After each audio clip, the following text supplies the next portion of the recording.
Fatsim-pana Dieu Pasteur RATIANARIVO Rabarijaona. Aoka iombavaka tsy atopoko. Ry Andriamanitra raisanaka fany masina midera sy mankalaza mivoninahitra anao zahay fa efa notantanao sy fiambinanao ka tratra izao maraina izao. Makasitraka iram-poram-panahy noho ny famindramponao sy ny fitiavanao fa raha ny momba anay dia tsy mendrika antsonarana akory. Mitalao indrindra noho izany ny fanadiovanao amin'ny ranao sarobidy nalatsaka tao Kalvaria mba ho afaka amin'ny fahotana sy ny tsy fahamarinana rehetra, ary dia hatreo amin'ny ala amin'ny fainao masina Jesosy mba ho voninahitra ao izao fotoana izao sy ny fiainany amanontolo. Mitenena ho amponay tsirairay avy amin'ny alan'ny teninao, teny fiainana, teny mampahery, teny manitsy ny dianay mankany aminao. Amin'ny anaranao Jesosy avy any Nazareta nazony manisy mangataka izany vavaka izany. Amen. Mbola ampitomboana amintsika mandrakariva reny avana ny fahasoavana amampiadanana avy amin'Andriamanitra raintsika. Jesosy Tompo ho ary koa ny fampiraisana avy amin'ny fanahy masina. Amen. Ny tenin'Andriamanitra izay fotorantsika amin'ity Fatsim-panahy ity dia araka izay voasoratra amin'ny bokin'ny Nomery toko 7:20 ny andeniny voalohany ka hatramin'ny andeniny faharay ambin'ny folo. Nombre chapitre 27 verset 1 à 11. Amin'ny anaran'i Jesosy. Ary avy ny zanakavavin'ny Zelofada, zanakalany Hefera, zanaky Gileada, zanaky Makira, zanaky Manase, avy tamin'ny fokony Manase, zanaky Josefa. Ary zao no anarany: Mahalasy Noasy, Hoglasy, Milkary, Tizra. Dia nitsangana teo anatrehan'ny Mosesy sy Eleazara ampisorona, ary ny lohan'ny fiangonana sy ny fiangonana rehetra, teo alohan'ny varavaran'ny tranolay fiaonana izy ka nanao hoe: ny rainay dia maty tany anefitra, kanefa tsy mba isan'ny antokony kora izay niangona iodina tamin'ny Jehova tsy akory, fa maty ny fahotany ihany izy, nefa tsy nanan-janaka lahy. Nahoana ny rainay no fatomaso eo amin'ny fokony, na dia tsy nanan-janaka lahy azy izy, mba omeo anjaratany eo amin'ny rahalan'ny rainay zahay.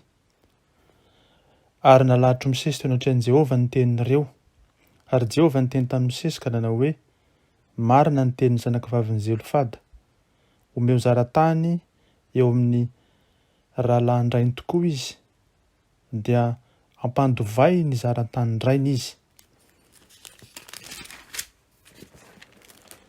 Ary lazao amin'ny zanak'Israely hoe: raha misy lehilahy maty ka tsy manan-janaka lahy, dia ny zanavavy no hambandovainareo ny zarataniny, ary raha tsy manan-janaka vavy izy, dia ny rahalahy no homenareo ny zarataniny, ary raha tsy manan-drahalahy izy, dia ny rahalahy ny rainy no homenareo ny zarataniny, ary raha tsy manan-drahalahy ny rainy, dia ny havany akaiky azy amin'ny fokony no homenareo ny zarataniny. Ka izy no andova azy ho lalàna hitondrana ny zanak'Israely zany, araka izay nandendenin'i Jehova any Mosesy. Amen. Izany tenin'Andriamanitra izany mitondra ny lohateny hoe: ny anjarataninao ao amin'ny fanjakan'ny lanitra. Manana zaratany eo amin'ny fanjakan'Andriamanitra ve isika? Zany ny fanontaniana mitranga raha mamaky izao andalatsoratra masina izao. Ny zava-nisy masy dia izao: nitaky ny zaratany ny zanakavivan'ny Zelofada. Maty tany anefitra Zelofada ka tsy mba nahazo lova ireo zanany, satria vehivavy avokoa izy ireo. Sanjoro teo anoloan'ny varavaran'ny tranolay fiaonana ireo zanakavivan'ny Zelofada. Namoaka didy Jehova Andriamanitra noho izany ho azy ireo, ary koa an'izay mitovy toerana aminy. Miampy izany koa ny toerana hafa rehetra, fa tsy ny kamboty ray ihany. Ry havako, sa ve isika haka ny zaratanitsika? Sa ve isika hitaky ny zara lovantsika, sa ve isika hitaky ny zotsika izay omen'Andriamanitra anjara lovantsika eto an-tany? Mety misy ihany angamba ny amaly hoe eny vonona ny hitaky hatramin'ny farany ny zony ka hanontany ny tompon'andraikitra eo amin'ny firenena, eo amin'ny fiangonana, eo amin'ny toerana samihafa dia ny tanàna sy ny vohitra samihafa izany. Fa misy koa ve ny hangataka ny anjarataniny sy hitaky ny lovany eo amin'ny fanjakan'Andriamanitra? Homan'i Jesosy eo amin'ny Maty 7:12 hoe ary hatramin'ny andron'ny Jaona mpanao batisa ka mandraka ankehitriny ny fanjakan'ny lanitra dia rombahina ary ny mpandrombaka maka azy ankeriny. Rombahana hoe toa mifanohitra amin'ny toetran'i Jesosy malemy fanahy sy be fitiavana izany. Toa mifanohitra amin'ny fahafantarantsika ny vokatry ny fanahy masina. Amin'kery hoe toa tsy izay no ahafantarantsika an'i Jesosy izay fitiavana be famindrampo. Rehefa dinihana tsara nefa sy akaiky dia fantatra mazava fa tena toetra n'Andriamanitra ihany koa izany mandrombaka amin'ny kery sy fahefana izany. Raha niditra ny tany Kanana ny zanak'Israely dia tsy navelan'Andriamanitra hihafahafa fa nandrombaka tamin'ny kery ny tany tondra adrononotry tantely izy ireo. Raha nanafika ny fahavalony Davida dia ny andro ny baikon'i Jehovah Andriamanitra izy dia avy hatrany dia nanafika tamin'ny hery sy fahefana. Pe ny ohatra amin'ny soratra masina fa ny dikambara dia izao, isan'ny toetran'Andriamanitra mihitsy ny mandrombaka ka ampitainy amintsika zanany izany. Ny mahasamihafa amin'izay voalazan'ny Tompo amin'izay mety eritreretintsika dia izao, ara-panahy no ambarany voalohany indrindra. Ara-panahy mantsy ilay fanjakan'Andriamanitra nentin'i Jesosy etỳ an-tany ka nilazany hoe mibebay ianareo fa efa mbiakaiky ny fanjakan'Andriamanitra. Rehefa notsarain'ny Pilato Jesosy dia namaly hoe ny fanjakako dia tsy avy amin'izao tontolo izao, fa raha mba avy amin'izao tontolo izao ny fanjakako dia ho niady ny mpanompoko fa mba tsy ho voatolotra tamin'ny jiosy aho. Nefa ankehitriny tsy avy amin'izany ny fanjakako. Ry havana, inona ary no atao mba ahazoantsika mandrombaka mikery ny fanjakan'ny lanitra?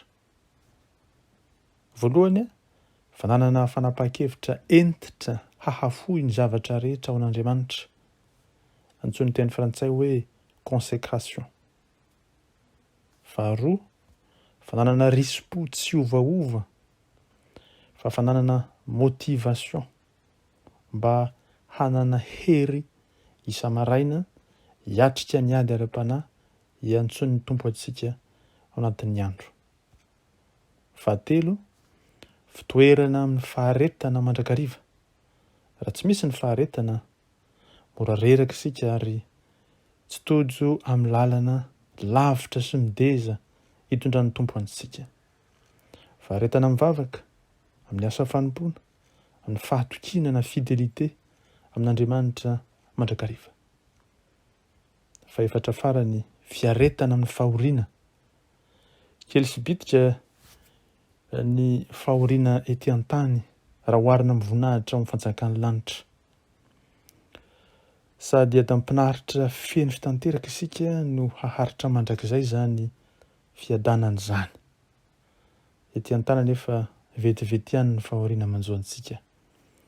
Ary kely sy toy inona akory raha oharina amin'izany fiadanana feno fitanteraka izany. Mahereza ary hava malala fa eo anilantsika sady ao anatintsika Jesosy Tompo avy any Nazareta, mitsinjo ny diantsika sady mampahery antsika amin'ny alalan'ny fanahy masina. Mahazahoa ilay anjarantsika ao amin'ny fanjakan'Andriamanitra. Mila angatahitsika amin'Andriamanitra ny anjarantsika etỳ an-tany Ambonin'izany anefa anjara-tanintsika ny an-danitra, ny anjara lovantsika amin'ny fanjakan'ny lanitra dia tsy adinoina fa rombaina amin'ny kery.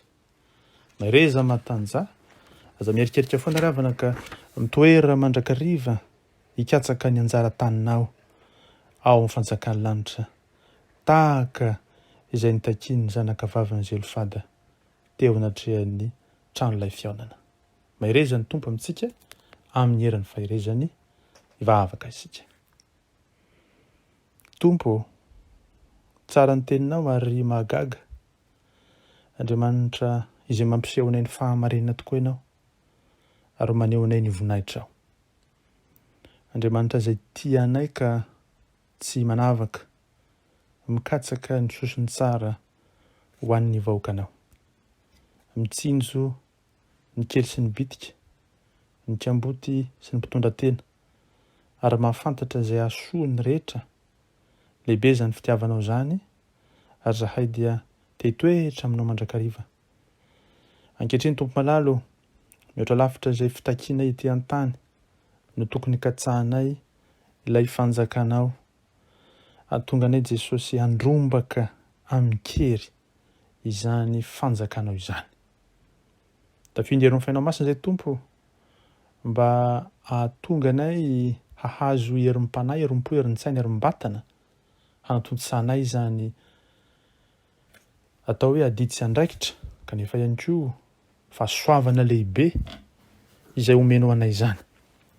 Dia azonay toky koa fa tsy ho anay rery izany fa nomena ihany koa sy natolotra ho an'ny olona rehetra izay mino fa Jesosy no tompo sy mpamonjy. Misaotra Jesosy noho izany, ka sitrahinao menam-boninahitra, ary dia tareo mazaka ampitiavanao zahay no ny heran'ny fanao masina hahatojo hatramin'ny farany. Ny iraka izay nampanaovanao ety an-tany dia nitoro ny fanjakan'Andriamanitra amin'ny olombelona rehetra. Dia ho anao no mipetraka eo ambonin'ny seza fiandrasanak'ondry, ny aja am-boninahitra, anao hatramin'ny taloha indrindra, ankehitriny aratra mandrakizay, fa ho amin'ny kosa ny fahasoavana Jesosy Kristy, ny fitiavanao Andriamanitra iray, ny hery ary koa ny fampiraisana avy aminao fanay masina. Alleluia. Amen.